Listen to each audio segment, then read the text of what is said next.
اکرام شطرنج کا کھیل 6 صدی عیسوی کو برِ صغیر میں ایجاد ہوا۔ وہاں 3000 سال قبل گپتا خاندان کی حکومت قائم تھی۔ وہاں کا بادشاہ کھیل کھیلنے میں بہت دلچسپی رکھتا تھا۔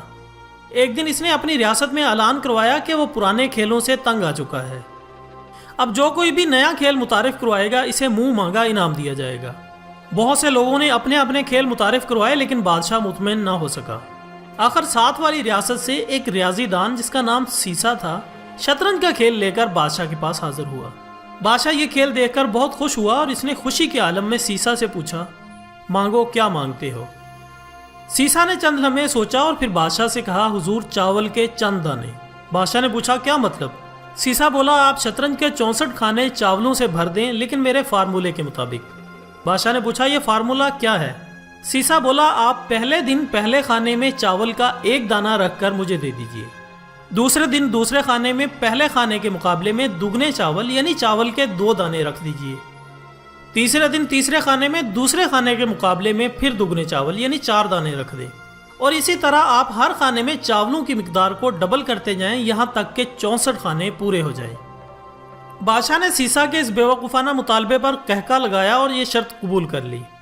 اور پھر ناظرین یہاں سے دنیا کی وہ گیم شروع ہوئی جس سے آج مائکروسافٹ جیسی کمپنیوں نے جنم لیا۔ یہ بظاہر تو آسان سا کام دکھائی دیتا ہے لیکن یہ دنیا کا مشکل ترین معمہ ہے، اور آج 3500 سال گزر جانے کے بعد بھی شطرنج کے ان 64 خانوں کو چاولوں سے بھرنا ممکن نہیں۔ بادشاہ نے پہلے دن شطرنج کے پہلے خانے میں چاول کا 1 دانہ رکھا اور اسے اٹھا کر سیسا کو دے دیا۔ سیسا چلا گیا۔ دوسرے دن دوسرے خانے میں چاول کے 2 دانے رکھ دیے گئے۔ تیسرے دن تیسرے خانے میں چاولوں کی تعداد 4 ہو گئی۔ چوتھے روز 8 چاول ہو گئے۔ 5ویں دن ان کی تعداد 16 ہو گئی۔ چھٹے دن یہ تعداد 32 ہو گئی۔ 7ویں دن یہ 64 ہو گئے۔ 8ویں دن یعنی شطرنج کے بورڈ کی پہلی رو کے آخری خانے میں 128 چاول ہو گئے، اور 9ویں دن ان کی تعداد 256 ہو گئی۔ 10ویں دن 512 ہو گئے۔ 11ویں دن ان کی تعداد 1024 ہو گئی۔ 12ویں دن یہ 2048 ہو گئے۔ اسی طرح 13ویں دن ان کی تعداد 4096 ہو گئی۔ 14ویں دن یہ 8192 ہو گئے۔ 15ویں دن 16348۔ 16ویں دن یہ 2768 ہو گئے، اور یہاں پہنچ کر شطرنج کی 2 قطاریں مکمل ہو گئیں۔ اور یہاں پہنچ کر ناظرین بادشاہ کو تھوڑا تھوڑا سا اندازہ ہونے لگا کہ وہ کس مشکل میں پھنس چکا ہے۔ وہ خود اور اس کے سارے وزیر مشیر سارا دن بیٹھ کر چاول گنتے رہتے۔ شطرنج کی تیسری قطار کے آخری خانے تک پہنچ کر چاولوں کی تعداد 80 لاکھ تک پہنچ گئی، اور بادشاہ کو چاولوں کو میدان تک لانے اور سیسا کو یہ چاول اٹھانے کے لیے درجنوں لوگوں کی ضرورت پڑ گئی۔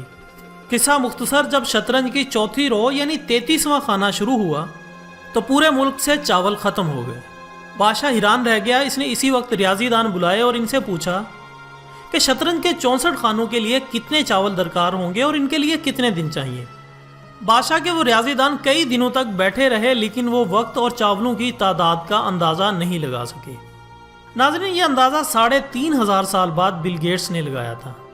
بل گیٹس کا خیال ہے کہ اگر ہم 1 کے ساتھ 19 زیرو لگائیں تو شطرنج کے 64 خانوں میں اتنے چاول آئیں گے۔ بل گیٹس کا کہنا ہے کہ اگر ہم ایک بوری میں 1 ارب چاول بھریں تو ہمیں چاول پورے کرنے کے لیے 18 ارب بوریاں درکار ہوں گی، اور ان چاولوں کو گننے، شطرنج پر رکھنے اور اٹھانے کے لیے 1.5 ارب سال چاہیے۔ ناظرین اکرام آپ بھی یہ کیلکولیشن کر کے دیکھ لیں، آپ حیران رہ جائیں گے، مگر یہ یاد رکھیے یہ حساب عام کیلکولیٹر سے نہیں لگایا جا سکے گا، یہ صرف کمپیوٹر کے ذریعے ہی کیلکولیٹ کیا جا سکتا ہے۔ شطرنج بنانے والے اور گپتا بادشاہ کو اس خوفناک مسئلے میں پھنسانے والے سیسا کو بادشاہ نے شطرنج کی چوتھی رو میں پہنچ کر گرفتار کروا دیا، کیونکہ بادشاہ کو شطرنج کے ہاف میں پہنچ کر چاول پورے کرنے کے لیے 5.5 دن لگ گئے تھے۔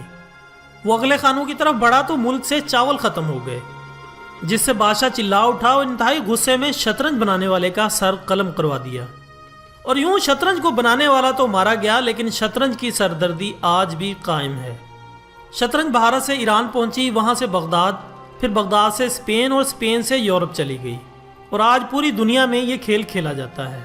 کہا جاتا ہے کہ شطرنج سیاست جیسی گیم ہے جس میں پیادے سے لے کر بادشاہ تک سارے کردار موجود ہوتے ہیں، بس ایک کردار نہیں ہوتا، وہ کردار ہے جج کا۔ جی ہاں، شطرنج میں جج نہیں ہوتا۔